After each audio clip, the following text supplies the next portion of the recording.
حضرت ابو ہریرہ رضی اللہ تعالی عنہ کہتے ہیں کہ اللہ کے رسول صلی اللہ علیہ وسلم نے مجھے کچھ وصیتیں کی. آپ نے کیا وصیت کی؟ آپ نے کہا یا ابا ہریرہ، اے ابا ہریرہ، کن ورعا تکن اعبد الناس، متقی ہو جاؤ تم سب سے زیادہ نیک ہو جاؤ گے. یعنی نیکی کا سب سے اعلیٰ معیار ہے تقوی. پہلی نصیحت. وکن قنعا تکن اشکر الناس، قناعت پسند ہو جاؤ، جو اللہ نے دیا اس پہ راضی ہو جاؤ، اس کو ایکسپٹ کر لو، قبول کر لو کہ اللہ میں خوش ہوں، راضی ہوں اس پہ. تکن اشکر الناس، تم سب سے زیادہ لوگوں میں شکر گزار والے بندے بن جاؤ. تیسری نصیحت کیا کی؟ وَأَحِبَّ لِلنَّاسِ مَا تُحِبُّ لِنَفْسِكَ تَكُن مُؤْمِنًا، لوگوں کے لیے وہ پسند کرنا شروع کر دو جو تم اپنے لیے پسند کرتے ہو، تم کیا بن جاؤ گے؟ مومن بن جاؤ گے. کوئی بندہ کہتا ہے نا کہ اے مغیرہ بھائی میں مومن بننا چاہتا ہوں، تو اس کے لیے نبی صلی اللہ علیہ وسلم کی وصیت ہے تم یہ چاہو اپنے لیے جو پسند کرتے ہو لوگوں کے لیے وہ پسند کرنا شروع کر دو، تم ایمان کے درجے پہ پہنچ جاؤ گے. چوتھی، وَأَحْسِن جِوَارَ مَنْ جَاوَرَكَ تَكُن مُسْلِمًا، آپ نے چوتھی وصیت یہ کی کہ اپنے جو پڑوسی جو تمہارے ساتھ رہتا ہے اس کے ساتھ اچھا سلوک کرنا شروع کر دو، تم مسلمان بن جاؤ. امیجن کریں کتنی پیاری وصیت ہے نبی صلی اللہ علیہ وسلم. پڑوسی، یقین کریں پڑوسی جتنا بعض اوقات تنگ کرتا ہے نا بندے کو، بندہ ایران ہوتا ہے، ایسا ہے کہ نہیں؟ کئی دفعہ ایسا ہوتا ہے بندے میوزک، پتہ نہیں آواز، ساؤنڈ، پھر اس کے بعد کوڑا پھینک دینا، تنگ کرنا، بڑے مسئلے ہوتے ہیں ان کے ساتھ، جی یہ ہو گیا وہ ہو گیا، ہر دوسرے دن لڑائی جھگڑا ہو رہا ہوتا ہے.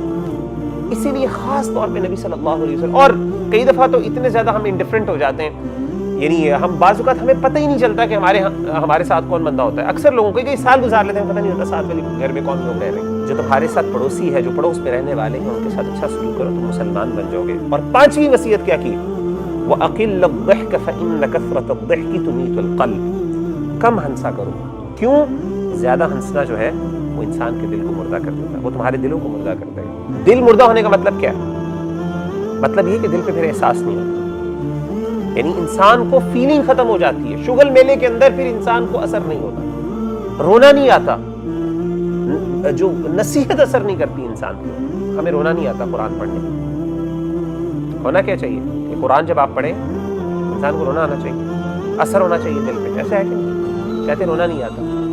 اسی طریقے سے دعا مانگتے ہیں، آیات سنتے ہیں جہنم کی عذاب کی، رونا نہیں آتا، لگتا فیلنگ ہی نہیں ہوتی دل پہ. حالانکہ ہونا کیا چاہیے کہ مومنون کے سامنے جب اللہ کا ذکر کیا جاتا ہے ان کے دل ڈر جاتے ہیں. وَإِذَا تُلِيَتْ عَلَيْهِمْ آيَاتٌ زَادَتْهُمْ إِيمَانًا، اللہ کی آیتیں پڑھی جاتی ہیں ان کا ایمان بڑھ جاتا ہے. ہونا ہی چاہیے، اثر ہو، فوراً رونگٹے کھڑے ہو جانے چاہیے، گوز بمس ہونے چاہیے. ہوتا ہی نہیں، کچھ بھی نہیں ہوتا. تو اس کے اندر ایک چیز جو میں عام طور پہ نصیحت کرتا ہوں اپنے آپ کو بھی اور آپ سب کو، یہ جو انٹرٹینمنٹ ہے نا، ہنسنا بہت زیادہ، اور ہنسنے کو ذرا آپ براڈر پرسپیکٹو میں دیکھیں نا تو بہت زیادہ انٹرٹینمنٹ کے اندر انوالو رہنا، ہمیشہ مزے کے اندر رہنا، لک کرنا، یعنی کوشش کرنا کہ ہمیں کسی نہ کسی طریقے سے نا کوئی کھیل کا کوئی مزہ. فیسٹیولز آپ دیکھیں کہ ہماری پوری قوم اس چیز کے پیچھے لگی ہوئی کہ کوئی نہ کوئی مزے کا موقع ملے، کوئی فیسٹیول کا موقع ملے، کوئی یعنی عیاشی کرنے کا موقع ملے. ہماری پوری قوم، ہم سب اس کام میں لگے ہوئے ہیں، اس چیز کو پسند کیا جاتا ہے. اب پچھلے دنوں میمز وہ بھی ہے سارا. اسی طریقے سے آپ دیکھیں کہ سوشل میڈیا کے اوپر آپ دیکھیں یہ جو جتنے بھی ٹک ٹاکرز ہیں آپ کے، آپ دیکھیں کہ ان کی پاپولیرٹی کی وجہ کیا ہے؟ شغل میلہ. یعنی کیا چیز آپ کو اس میں سے سیکھنے کو ملتی ہے؟ مجھے بتائیے. وہ جوکس ہوتے ہیں اور یہ ایک ٹرینڈ ہے، آپ دیکھتے ہیں نا، ٹرینڈ ہے پورا. یعنی آپ نے کوئی الٹی سیدھی حرکت کرنی ہے اور آپ کے ویورز لاکھوں میں نہیں ملینز میں چلے جانے.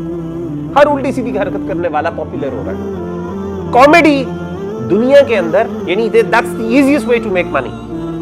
اگر آپ چاہتے ہیں نا کہ آپ پیسے کمانا چاہتے ہیں اور آپ کو ہنسانا آتا ہے، start doing the comedy، اور آپ پتہ نہیں لاکھوں اور آپ کے ویورز ملینز کہاں پہ چلے جائیں گے، and then you'll become the star. TikTok stars جی جناب. اور پھر یہاں پہ آپ جائیں گے ساتھ مال کے اندر اور سارے لوگ اکٹھے ہو جائیں گے، تو وہ بھائی آپ کی زندگی کے اندر سیریسنس ختم ہو جاتی ہے. تو پوری ہماری نا پوری قوم ہم اس طرف لگے ہوئے ہیں، کوئی مزے کا ملے، کوئی ہمیں نا اس طریقے سے. 14 اگست ہوتی ہے، آپ دیکھیں، میں اللہ معاف کرے ایسا نہیں کہتا کہ آپ نہ خوشی منائیں، لیکن ایک قوم کے اندر نا خوشی منانے کا ایک مہذب طریقہ ہوتا ہے. دیکھیں ہمارے دین میں بتاؤں وقار کو بڑی اہمیت دی.